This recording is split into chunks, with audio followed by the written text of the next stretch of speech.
Bonsoir, bonsoir à tous et bravo, vous êtes héroïques d'être encore là, de ne pas avoir fondu complètement dans la canicule. Aujourd'hui, je suis ravie de vous voir. Ouh.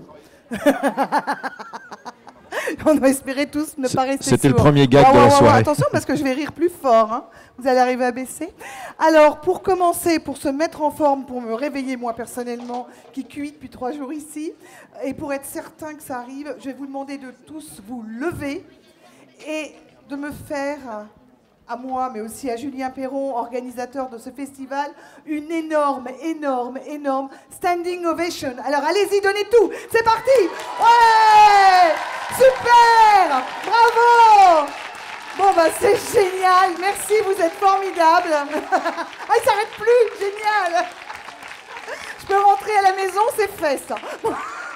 Merci, je vous invite à vous asseoir. Je m'appelle donc Corinne Cosseron. Je préside aujourd'hui l'Institut des sciences du bonheur qui regroupe à la fois cette école internationale du rire qui a été créée en 2002, qui était la première de ce type au monde, et le Centre d'application de psychologie positive aussi, et l'école des méditations, puisqu'il y a des tas de manières de méditer.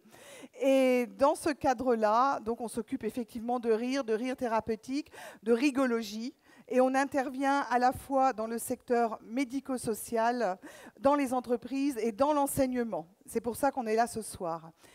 Quand j'ai vu le programme passionnant du festival, où quand même pendant 3 jours, on parle de pédagogie positive, de choses vraiment innovantes et merveilleuses pour l'enseignement, j'ai trouvé que c'était sérieux, que c'était juste, que c'était vraiment enrichissant, mais que ce n'était pas très rigolo. Alors j'ai proposé à Julien Perron quand même de se pencher sur cet aspect-là, parce que je me suis souvenue de moi à l'école. Alors en fait, j'avais des passions pour des matières qui n'étaient jamais les mêmes d'une année sur l'autre. Un coup, c'était la botanique, l'année suivante, curieusement, la gymnastique, l'année d'après, ça allait être les mathématiques, celle suivante, ça allait être les langues, le latin ou des choses comme ça. Ça n'avait ni queue ni tête, ça désespérait mes parents qui cherchaient vraiment dans quelle direction j'allais aller. Il faut dire qu'à l'époque, il n'y avait pas encore de filière école du rire, mais ça, c'était avant. Alors, donc, j'ai cherché le point commun entre toutes ces choses qui me faisaient passer du coq à l'âne, et je me suis dit, si ce ne sont pas les matières, ce sont les enseignants. Il doit y avoir un point commun dans les enseignants qui m'attirent. Ce sont des gens passionnés par leur matière, et ils arrivent à me contaminer. Mais j'ai regardé de près, il y avait vraiment de tout aussi. Il y avait des hommes, des femmes, des jeunes, des vieux, des débutants, des expérimentés, et je ne trouvais pas non plus un point commun flagrant entre les enseignants. Alors j'ai encore cherché, je me suis dit, il doit bien y avoir quand même quelque chose de particulier qui m'attirait pour que j'aille comme ça de matière en matière, et j'ai fini par trouver. Il y avait en effet un point commun entre tous ces enseignants qui ouvraient mon cœur et me donnaient envie d'apprendre, c'est qu'ils avaient l'œil qui frise. Vous savez, cette petite chose-là, où ça pétille tout à coup, et ils avaient un regard à la fois émerveillé, amusé, tendre, ouvert sur le monde, sur la discipline qu'ils enseignaient, et sur moi, c'est-à-dire sur les élèves qui étaient en face d'eux. Et ça, c'était le moteur qui me donnait envie d'apprendre avec eux, ce petit trait d'humour.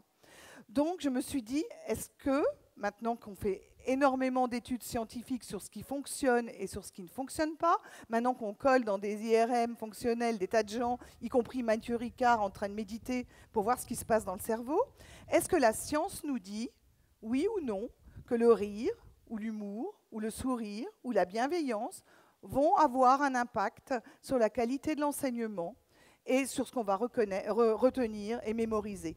Y a-t-il véritablement un rôle du rire, de l'humour et du sourire sur l'apprentissage?